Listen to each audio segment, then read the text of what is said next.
Well, the Foundation for Agricultural and Rural Resource Management and Sustainability hosted their first public field day in Minot. Crystal Quao joined in the robust conversation about the process of getting organic certified. Curious, how long have you been here?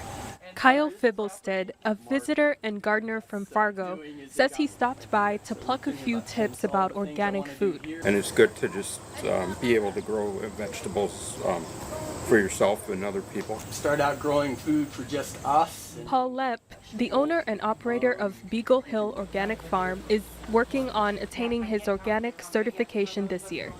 He says after an organic farming business makes more than $5,000 in gross sales a year, they must get certified. But I've always grown organic. It just didn't make sense for me to grow any other way. He says he has to record everything, such as seed purchases and keeping the receipts.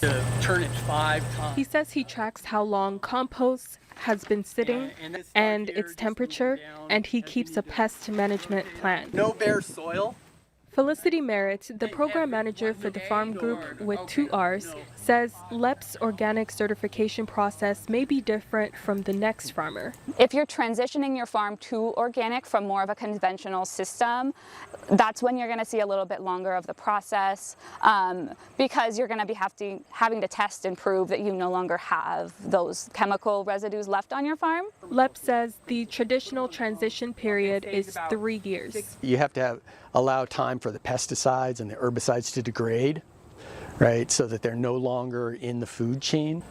Isabel Hauser, a former intern on a farm 3 miles from the Canadian border, says she's reaping the benefits of Field Day, and she is thinking about taking this route. It's neat hearing his point of view from a professional standpoint of all this biology in the soil.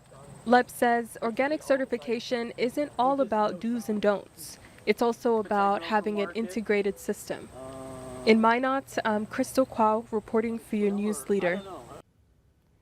The Beagle Hill Organic Farm owner is getting his organic certification through the OCIA International.